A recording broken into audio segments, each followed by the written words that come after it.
యేసుక్రీస్తు వారిని ప్రశ్న అడిగారు. మత్తయి సువార్త 22వ అధ్యాయము. మత్తయి సువార్త 22వ అధ్యాయము 19, 20, 21 వచనములు చదువుకుందాం.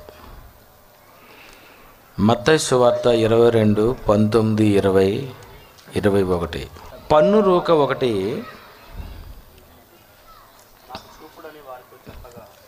నాకు చూపుడని వారితో చెప్పగా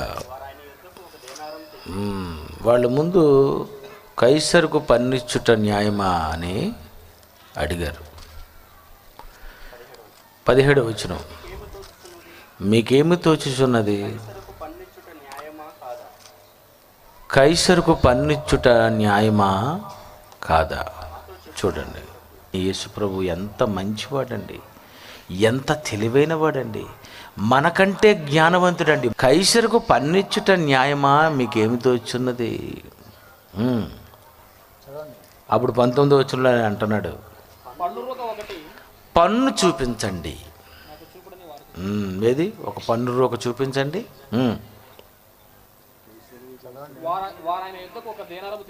ఒక దేనారము తెచ్చాను. అప్పుడు ఆయన ఈ రూపమును ఈ పై వ్రాతయు ఎవరివని వారిని అడుగగా వారు కైసరివైనది.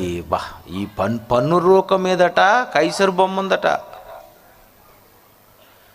మరి మీరు వస్తువులు కొనాలనుకునేటప్పుడు ఈ రూకలో ఇచ్చి మీరు ఈ కాయిన్ ఇచ్చి మీరు కొనుక్కోవడం లేదా?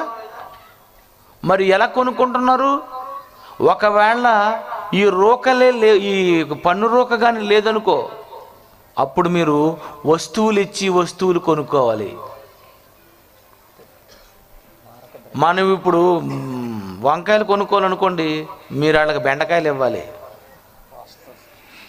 మీకు బంగాళదుంప కావాలనుకోండి, మీరేమో దొండకాయలు ఇవ్వాలి. మీరేమో అట్టుండి గోంగూర అడిగారు అనుకోండి, ఇట్టుండి మీరు తోటకూర ఇవ్వాలి. అంటే మీ ఇంట్లో తోటకూర పండించాలా? ఎందుకు? గోంగూర కోసం. మరి నువ్వు నీ ఇంట్లో పండించుకొని ఈ పండించినది నువ్వు వాళ్ళకి ఇచ్చి వాళ్ళ దగ్గర నువ్వు తీసుకోవడం ఇదంతా తలపోటు. అందుకే కాయిన్ వచ్చింది. మరి పన్ను రూక మీద ఎవరి బొమ్మ ఉంది? కైసరిది. మరి 500 నోటు మీద, 100 రూపాయల నోటు మీద ఎవరి బొమ్మ ఉంది? గాంధీ గారిది, గవర్నమెంట్ది. కనుక గవర్నమెంట్కి పన్ను కట్టండి. యేసుక్రీస్తు వారు అంటున్నారు, ఆ పన్ను రూక మీద ఎవరి బొమ్మ ఉంది? కైసరిది కదా, అయితే కైసరికి చెల్లించండి. యేసు ప్రభువుని ప్రశ్న అడిగారు, కుయుక్తితో అడిగారు. అప్పుడు యేసుక్రీస్తు వారు అంటున్నారు, మీరు ఎలాగడిగితే నాకెందుకులే కానీ మీకు విషయం చెప్తాను, జాగ్రత్త వినండి. అందుకు ఆయన అలాగైతే కైసరువి కైసరుకు, కైసరువి కైసరివి కైసరునకు. కైసరువేవి? నాణాలు. ఈ నాణాలు ఏమన్నా ఎవరివి? కైసరివి. మరి కైసరు వాడుకుంటున్నప్పుడు కట్టండి, రోడ్లు వాడుకుంటున్నప్పుడు కట్టండి, ఇళ్ళు వాడుకుంటే కట్టండి, పొలాలు వాడుకుంటే కట్టండి, బ్రిడ్జిలు వాడుకుంటే కట్టండి. యేసుక్రీస్తు వండర్ఫుల్ అండి. నిజంగా ఇలాగ ఆలోచిస్తేనండి, ఇది అర్థమైపోతేనండి, ఎవరికైనా పన్ను కట్టడం ఆనందంతో కడతామండి.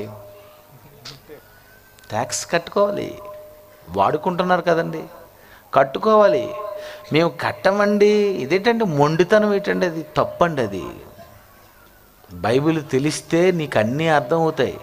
యేసుప్రభు అంటున్నారు, కైసరువి కైసరునకు కట్టండి అని ఆగిపోలేదు. మరొకటి చెప్పాడు, దేవునివి దేవునికి చెల్లించుడి అనగానే వాళ్ళు ఏం చేశారు? వారు ఆ మాట విని ఆశ్చర్యపడ్డారటండి, ఆశ్చర్యపడిపోరట. కానీ ఏదో జరిగింది అక్కడ ఏదో మెసేజ్ ఉంది. మీరు కైసరు దేవునికి దేవునివి అని అంటే అలా అంత సింపుల్గా చెప్పాడు అనుకోకండి. ఎంతో ప్రసంగం ఉంది. సత్యవాక్యాన్ని సరిగా నువ్వు ఇప్పుడు విభజించు. వారు ఆ మాటకట విని ఆశ్చర్యపడిపోయారట. అబ్బా, ఏంటండి ఇలా చెప్పాడేటి, ఆశ్చర్యం. వారు ఆ మాటకు ఆశ్చర్యపడ్డారు. మీకేమనిపించింది? మీకు నిజం చెప్పండి, మీకేమీ ఆశ్చర్యం లేదు. నిజమేనా? ఉందా? నిజం చెప్పండి. ఏమీ లేదు. వారు ఆ మాటకు ఆశ్చర్యపడి ఆయన విడిచి వెళ్ళిపోయి ఆశ్చర్యపడ్డారట. ఆశ్చర్యం ఏంటి? ఆశ్చర్యం చెప్పండి, ఏం ఆశ్చర్యం? యేసుప్రభు ఏం చెప్పారో ఇప్పుడు అది చెప్తాను, మీకు ఆశ్చర్యం వస్తుంది చూడండి. మీరే అంటారు, నిజమేనండి, మాకు ఇప్పుడు ఆశ్చర్యం అనిపించింది అంటారు అయిపోయిన తర్వాత. యేసుప్రభు వారు అంటున్నారు, కైసరువి కైసరు నాకు కట్టండి. అయితే మీకు ఒక విషయం చెప్తాను, దేవునివి దేవునికి చెల్లించుడి. ఏమన్నాడు? చెల్లించుడి.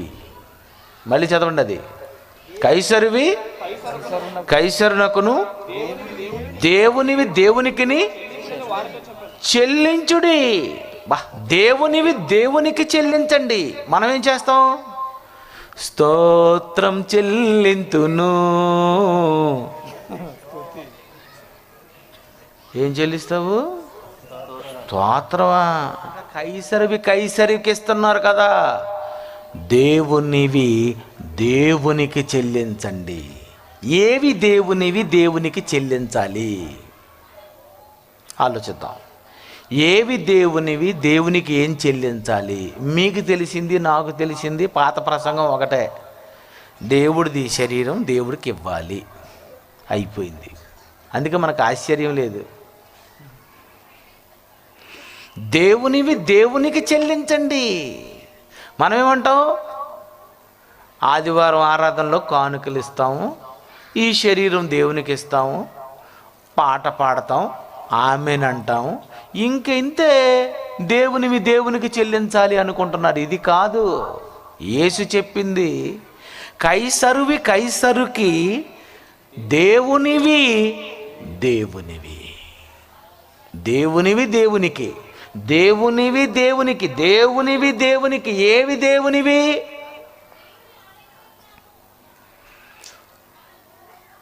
సూర్యుని వెలుగు దేవునిది, గాలి దేవునిది, నీరు దేవునిది, కాయలు దేవునివి, పొలము దేవునిది, చేపలు దేవునివి, బెండకాయ దేవునిది, వంకాయ దేవునిది, మాంసము దేవునిది, మేకలు దేవునివి, బంగారము దేవునిది, వెండి దేవునిది, వస్తువులు దేవునివి, ఉప్పు, పసుపు, కారం, చింతపండు, నూనె, ఆవాలు, జీలకర్ర, ఇవన్నీ ఎవరివి? ఇవి దేవునివే. కైసరివి కైసరికి చెల్లిస్తే ఇప్పుడు దేవునివి ఇప్పుడు దేవునికి చెల్లించాలి. ఆశ్చర్యం. దేవునివేవి? ఈ ప్రకృతిలో ఉన్నవన్నీ దేవునివి. ఈ వస్తువులన్నీ దేవునివండి. ఇవి మీరు దేవునికి ఇవ్వాలట. దేవునివి దేవునికి ఇవ్వండి. కైసరికి ఇస్తున్నారు కదా మరి. అయితే ఇప్పుడు మీరు దేవునివి దేవునికి ఇవ్వండి. ఇప్పుడు ఏం చేయాలి? మీరు ప్రకృతిలో ఉన్నటువంటి బొగ్గును వాడుకుంటున్నారు, దాని ద్వారా కరెంటు. అలాగే ఈ ప్రకృతిలో ఉన్నటువంటి నీరును వాడుకుంటున్నారు. అలాగే ఈ ప్రకృతిలో ఉన్న పెట్రోలు, డీజిలు, ఈ ప్రకృతిలో ఉన్నటువంటి వస్తువులు, దేవుడు కలిగించిన ప్రకృతిలో ఉన్న వాటి నుండి ఎన్నో మీరు ఉపయోగించుకుంటున్నారు. అందులో ఒక కరెంటు, విద్యుత్ శక్తి ఎవరికి వాడాలి? మీరు దేవుడు గాలి ఇచ్చాడు కనుక ఆ గాలికి మళ్ళీ మరొకటి జోడించి ఆ గాలి వాడుకుంటాం. ఏంటది?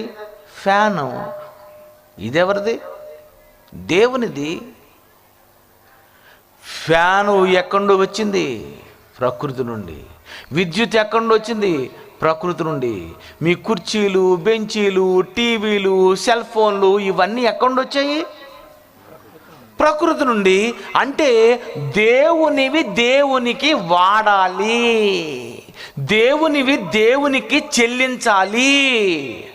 అంటే మీరు ఇల్లు కట్టుకునేటప్పుడు ఆ ఇంటిలో ఉన్న వస్తువులన్నీ ఎవరివి?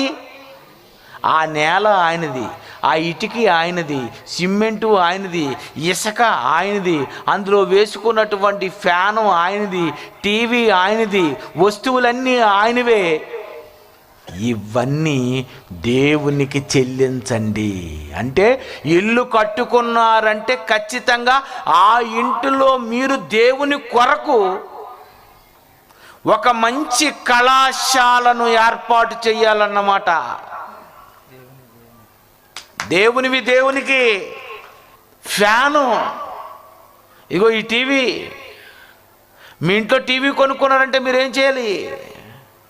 ఆ టీవీ మీరు సీరియల్స్కి, ఏవో సినిమాలు చూసుకోవడానికి కాదు. నేను కొనుక్కున్న టీవీలో దేవునివి దేవునికి వాడాలి కనుక జాన్సన్ విక్టర్ గారి పాటలన్నీ అందులో వేసి, జైశాలి గారి ప్రసంగాలు, మిగిలినటువంటి వాళ్ళందరూ ప్రసంగాలు వేసి, ప్రతి ఒక్కరు వచ్చినప్పుడు ఆ టీవీని దేవునివి దేవునికి వాడాలి. ఇది యేసుప్రభు చెప్తున్నాడు. ఎక్కింది, లైట్గా ఎక్కింది, ఇంకా ఎక్కుతుంది. ఎవరైనా మీటింగ్స్ పెట్టుకునేటప్పుడు ఏమండి మీ ఇంట్లో కుర్చీలు ఇవ్వండి అన్నారు అనుకోండి, వెంటనే మీకు అర్థమైపోవాలి దేవునివి దేవునికి. అయ్యగారు కూర్చుంటారు సోఫా, దేవునివి దేవునికి. బయట అందరూ చూస్తారట, మీ టీవీ ఇవ్వండి, పెద్ద టీవీ, ఎల్సిడి, దేవునివి దేవునికి. అసలు ఎప్పుడైనా అర్థమైందా? ఈ టవల్ నాది, ఎవరు వాడడానికి వీల్లేదు, నాది ఎందుకు ఇచ్చారు మీరు? విన్నారు ఎప్పుడైనా మీరు? మీరు అనే ఉంటారు, తలూపుతుండ్రు. కానీ ఏమంటాం మనం? ఇది ఎందుకు ఇచ్చారు, అతనికి ఎందుకు ఇచ్చారు, ఇతనికి ఎందుకు ఇచ్చారు? మీరు బండి కొనుక్కునేటప్పుడు మీరు రాసుకోవాలి దేవునివి దేవుని. ఆటో కొనుక్కునే ముందు రాసుకోవాలి దేవునివి దేవునికి. మీరు ఏది కొనుక్కున్నా మీకు ఒకటే అర్థమైపోవాలి, ఎవరైనా దేవుడని వచ్చారంటే ఖచ్చితంగా ఇవ్వవలసిందే. ఏం చెప్పాడండి ఆయన, బోధకు ఆశ్చర్యపడి వెళ్ళిపోయారట. భలే చెప్పవయ్యా, అర్థమైపోయింది వాళ్ళకి. దేవునివి దేవునికి ఇవ్వండి. ప్రారంభంలో వాళ్ళు ఏమి ఇచ్చారు దేవునికి? ఏమి ఇచ్చారు చూడండి, ఎంత కిలాడిగాలు. మత్తయి సువార్త 23:23. మత్తయి సువార్త 23:23. అయ్యో ఈ ఎలాంటి క్యాండిడేట్లు చూడండి. అయ్యో వేషధారులైన శాస్త్రులారా, పరిచయులారా. అబ్బా వీళ్ళెవరట? పుదీనా, సోంపు, జీలకర్ర 10వ వంతు చెల్లిస్తున్నట్టు. అంటే సోంపు చీపు, కొత్తిమీర చీపు, పుదీనా చీపు, జీలకర్ర చీపు, మేక మాంసం కాస్ట్. అది ఇవ్వరు. ఏబేలు ఏమిచ్చాడు? కొవ్విన వాటిని మేకలు ఇవ్వడం లేదట, కోళ్ళు ఇవ్వడం లేదట, పశువులు ఇవ్వడం లేదట, బంగారం ఇవ్వడం లేదట, వెండి ఇవ్వడం లేదట, ఖరీదైన వాటిని మాత్రం దేవుడికి ఇవ్వడం లేదట. ఇందులోని చిన్న పుదీనాలోని, జీలకర్రలోని, సోంపులోని, ఇందులో మాత్రం ఇచ్చేస్తున్నారట. మరి మీరు దేవునివి దేవునికి ఏమిచ్చారు? సంతోష్ ఇల్లు కట్టించుకున్నాడు, పైన చర్చి కట్టాడు, సూపర్ అయిపోయింది. దేవునికి చెల్లించాడు. మరి నీ సంగతి ఏంటి? ఇది మా చిన్న కొడుకండి, అది మా పెద్ద అబ్బాయికండి, ఇదేమో అల్లుడు కూతురు. అందరినీ సెటిల్ చేసిన దేవునికి తప్ప మొత్తం అందరికీ సెటిల్ అయిపోయింది. అందుకే దేవుడు వదలడు నిన్ను. విషయం చెప్పమంటారా? ధనవంతుడు ఏం తప్పు చేశాడో అన్నది ప్రపంచంలో నేటి వరకు ఎవ్వరికి తెలీదు. ఒకటే సుఖపడ్డాడు అన్నది మీకు తెలుసు, ఫస్ట్ హాఫ్ అది ఇంటర్వెల్ ముందు. ఇప్పుడు చెప్తాను అసలుదే. దేవునివి దేవునికి చెల్లించలేదు. ఏం చెల్లించాడు? తినేసిన తరువాత ఈ సగం ముక్క తీసుకొని ఆ లాజరుకి ఇవ్వండి అనలేదట. ఓ బ్యాడ్ లక్. పడిపోయిన రొట్టె ముక్కలు, అది బల్ల మీద నుండు పడు రొట్టె ముక్కలు. ఈ చపాతీలు చేసినప్పుడు ఏం చేస్తారంటే ఈ చుట్టూరు కొంచెం గట్టిగా దిమ్మల్లా చేసేస్తారు చూసారా, మధ్యలో మనం తినేసి అంచులు వదిలేస్తాం. అలాగా వాడు అంచులు కూడా వదిలేస్తే కిందన పారేయలేదు, పడిపోయిన రొట్టె ముక్కలతో వాడు ఆకలి తీర్చుకున్నాడు. కానీ ఏం పెట్టాడు ధనవంతుడు? పోయాడు. చూసారా? అంటే దేవునివి దేవునికి చెల్లించండి అని ఎందుకు ఇక్కడ రాయబడింది అంటే, మీరు ఏది కొనుక్కున్నా మీకు ఒకటి అర్థమైపోవాలి, అయితే ఇది మనం దేవునికి ఇవ్వాలా. మనం ఫ్యాన్ పెట్టుకున్నాం అయితే ఖచ్చితంగా కిందన మనం ఒక 10 మందితో చిన్న ప్రార్థన కూటమైనా ఏర్పాటు చేయాలి. మనం టీవీ కొనుక్కున్నాం, ఇందులో ఖచ్చితంగా మన ప్రసంగాలు వేయాలి, పాటలు వేయాలి. మనం కారు కొనుక్కున్నాం, ఈ కారుని మనం సువార్తకు వాడాలి. ఆటో కొనుక్కున్నాం, ఈ ఆటోని సువార్తకు వాడాలి. ఎప్పుడైనా అనుకున్నారా మీ కారు ఎవ్వరు, మీ బండి ఎవ్వరు, మీ వస్తువులు ఎవరు? అమ్మ మంచి వంటలు వండుతున్నావు, గ్రైండర్ ఉన్నదేంటి, మీ ఇంట్లో మిక్సీ ఉందండి అంటే చెప్తున్న కొత్త మన ఇంట్లో ఉన్నదని చెప్పుకుంటున్నట్టు. లేదు బాబు పాడైపోయింది. ఎప్పుడు ఏమ్మా పాడైపోయింది కదా. గొప్ప నాటకాలు. ఆడవాళ్ళు మీరే, గ్రైండర్ మాది కాదు మీది, మోటార్ సైకిల్ మేము ఇచ్చుకోవాలి తప్పదు. ఏమండి ఇవన్నీ తెలిసి నా దగ్గర దొంగతనాలు చేశారు, మొత్తం నా సామాన్లను ఎత్తుకెళ్ళిపోయారండి మా గుంట్లో. దేవునికి ఏడ్ చేస్తాం మరి. ఎన్ని పోయాయో, ఆ పోయినప్పుడు ఆ బాధతో తీసిన ప్రసంగమే ఇది. ఎందుకు ఇలా పోతున్నాయి? ఏ రోజు ఏం తీసుకొచ్చినా అన్నీ ఎత్తుకెళ్ళిపోతున్నారు, మొత్తం పోతుంది. దేవునికి అనేసరికి ఇక్కడ వదులుతున్నాను, రిటర్న్ రాదు. సమర్పయామి. నిజమండి, దేవుని వటవి. ఇంతవరకు మనం అనుకున్నాం పువ్వు నీకు, కాయ నీకు, గాలి నీకు, పక్షి నీకు, జంతువులు నీకు. ఇది ఫస్ట్ హాఫ్. ఇప్పుడు సెకండ్ హాఫ్ తీయండి. రోమపత్రిక 11వ అధ్యాయము 35వ వచనం. 11వ అధ్యాయం 35.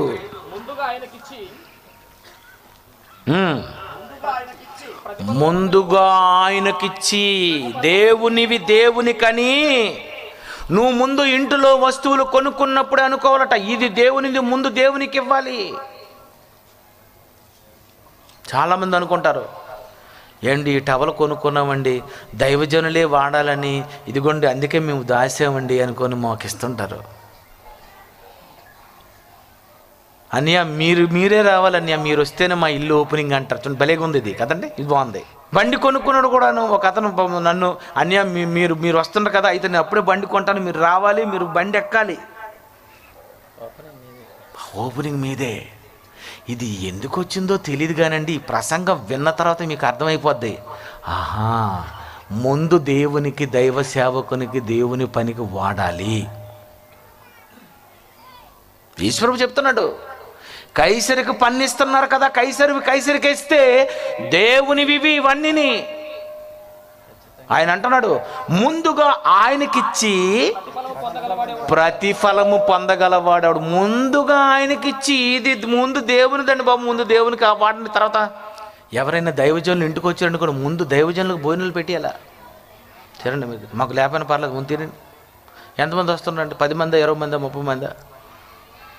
కొంతమంది ఆడవాళ్ళు ఏంటి తెలుసా, ఇదేటండి ఈ టైముల్లో వాళ్ళందరిని రప్పిస్తే ఎలాగండి, నేను ఎలాగ వండగలను, బాగాలేదు కదా నాకు. అయ్య బాబోయ్, ఇదేటండి ఇది, ఇలా సడన్గా చెప్తే ఎలాగా? మీరు ముందే చెప్పుకోవాలి మీరు. అబ్బా, అదే వాళ్ళ అమ్మ వచ్చినా, వాళ్ళ అత్త వచ్చినా, వాళ్ళ పిన్ని వచ్చినా, అయ్యో బాబు, అమ్మ రామ్మ నీ గురించేనమ్మా, ఎక్స్ట్రాలు ఇవన్నీ. మీ వాళ్ళు వస్తే మాత్రం చెప్పకుండా రావాలి, కొత్త వాళ్ళు వస్తే మాత్రం చెప్పి రావాలి. అందుకే ఈ వాక్యం ఆశ్చర్యం అండి. ఇది అండి ఇలాగన్నారండి. ఆ వాక్యం చూడండి ఎంత బాగుంటుందో. ముందుగా ఆయనకిచ్చి ప్రతిఫలము పొందగలవాడెవడు? ఆయన మూలమును, ఆయన ద్వారాను, ఆయన నిమిత్తము సమస్తమును కలిగాయటండి. బా, పువ్వులు ఎవరికి? ఎవరెవట? ఎందుకోసమట? కాయలు ఎవరి కోసమట? గాలి ఎవరి కోసమట? నీరు ఎవరి కోసమట? ఈ సృష్టి ఎవరి కోసమట? ముందుగా ఆయనకి ఇవ్వండి. ఎందుకంటే ఆయన బట్టి, ఆయన నిమిత్తము దేవుడు కలిగించాడు. మీ అందరూ ఉల్లిపాయలు తెచ్చారు లేదా? పాపం అందరూ 3 కేజీలు, 5 కేజీలు, 10 కేజీలు ఉల్లిపాయలు. మరి ఉల్లిపాయలు ఇచ్చారు, బియ్యం, నూనె. ప్రతి సంవత్సరం ఇవన్నీ మీరు తీసుకొని రావాలండి. మీకు తెలీదు. దేవునివి, దేవుని పిల్లలు వచ్చారు వేల మంది. ఇక్కడే మీరు వాడాలి. నిజం. ముందుగా ఆయనకిచ్చి, ఆయనవే. మళ్ళీ చదువుతారు చూడండి ఆ వాక్యం. ముందుగా ఆయనకిచ్చి ప్రతిఫలము పొందగలవాడెవడు? ఆయన మూలమును, ఆయన ద్వారాను, ఆయన నిమిత్తము సమస్తము కలిగింది. ఎవరి కోసం? నీ కోసం కాదు. అందుకే నువ్వు వాడేసుకుంటున్నావు. పువ్వు నీకు, కాయలు నీకు, గాలి నీకు అంటే అబ్బబ్బా ఇది నాకే, ఇది నాకే, ఇది నాకే.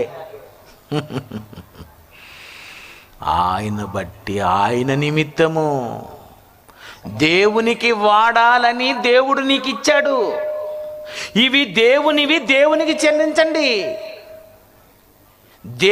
ఇవి దేవునికి ఇస్తే అప్పుడు దేవుడు మీకు ఇచ్చేది శాశ్వతమైనది. ఇది దేవునికి ఇవ్వాలని దేవుడు అన్నాడు. ఆ దేవుడికి ఇవ్వటంలో యేసుప్రభు చెబుతున్నాడు, కైసరుకు పన్ను ఇస్తే దేవుడికి పన్ను చెల్లించండి.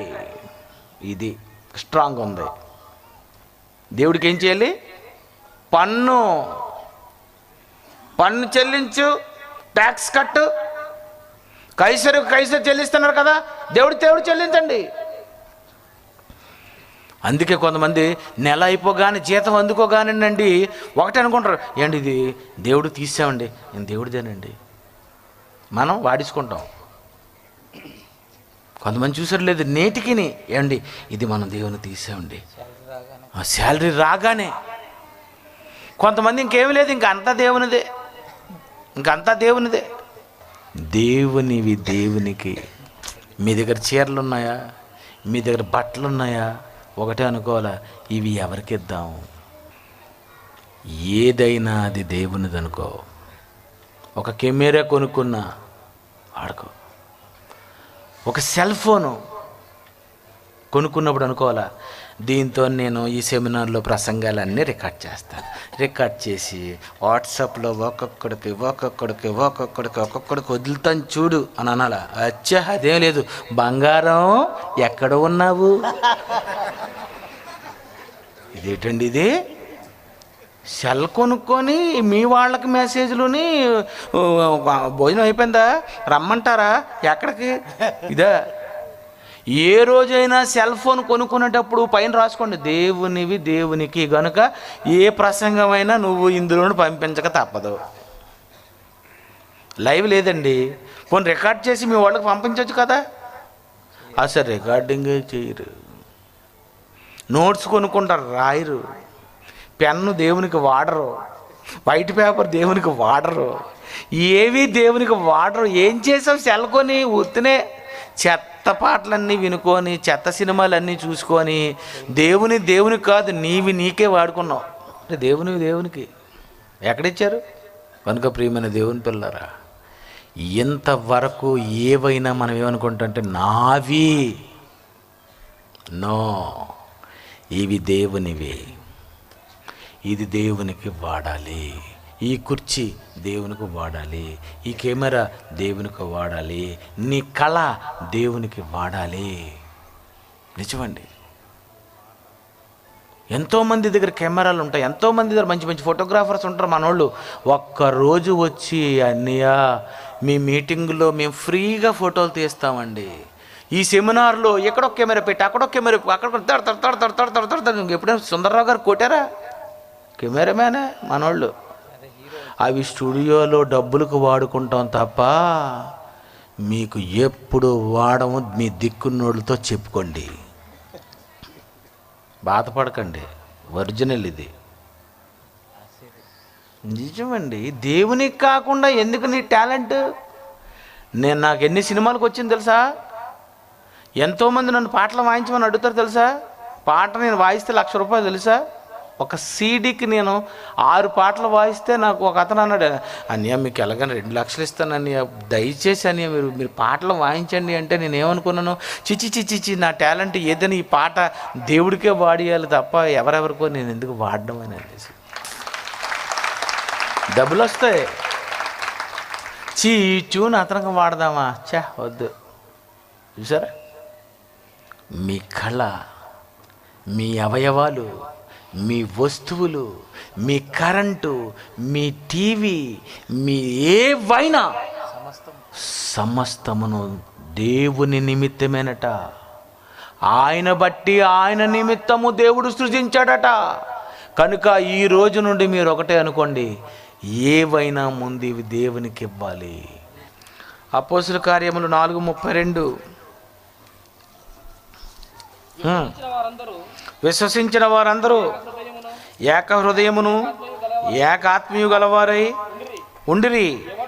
ఎవడును తలకు కలిగిన వాటిలో ఏది తనదని అనుకోలేదు. వారికి కలిగినదంతయు సమిష్టిగా ఉండను. వారికి కలిగినది ఏది తనదని అనుకోలేదండి. అదండి, ఇదే ప్రసంగం అండి. వాళ్ళకి అర్థమైపోయింది. నిజమండి. మీకున్నవన్నీ ఇవన్నీ దేవునికే ఇవ్వండి. ఏది నీది కాదు, ఆ దేవుడిచ్చినదే.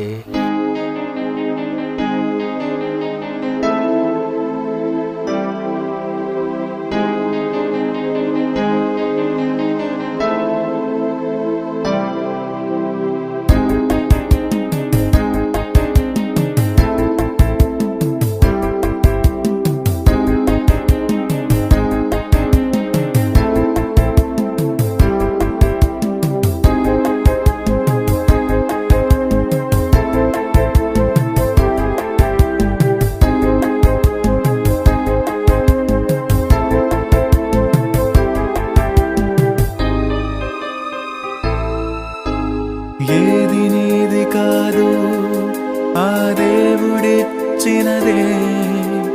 ఎంత ఆస్తి ఉన్నా వదిలి వెళ్ళిపోవాలి. ఏది నీది కాదు, ఆ దేవుడిచ్చినదే. ఎంత ఆస్తి ఉన్నా వదిలి వెళ్ళిపోవాలి. ఆకాశం ఎంత ఉన్నా, భూమి ఎంత ఉన్నా, నీరు ఎంత ఉన్నా, గాలి ఎంత ఉన్నా, ఈ లోకాన్ని వదిలి వెళ్ళిపోవాలి. ఎందుకు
సంపాదించావు, వదిలి వెళ్ళిపోయావు.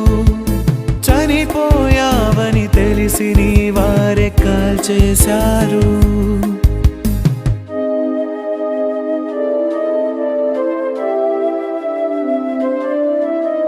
మట్టిలో కలుపుటకు తొందర, బంధువులు అందరూ ముందర. శవము చూడాలని తొందర, కళ్ళ నుంచి కన్నీరింతర. చనిపోయావని తెలిసిన క్షణమే మనుషులంతా చేసేది ఈ పని. పుట్టించిన దేవుని కోసం చేసావా ఏ పని? ఏది నీది కాదు, ఆ దేవుడిచ్చినదే. ఎంత ఆస్తి ఉన్నా వదిలి వెళ్ళిపోవాలే.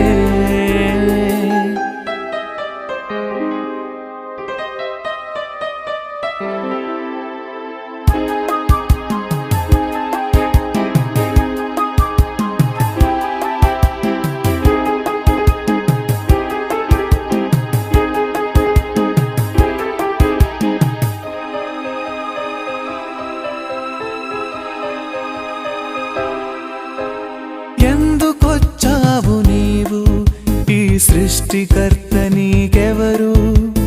పుట్టిన వారంతా ఎక్కడికి వెళ్ళిపోతారు?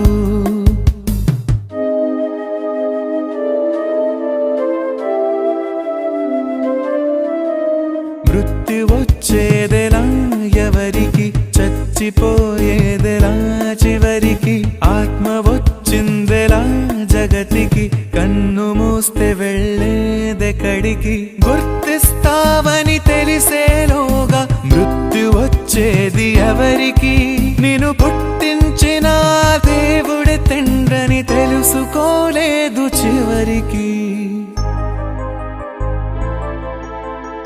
ఏది నీది కాదు, ఆ దేవుడిచ్చినదే.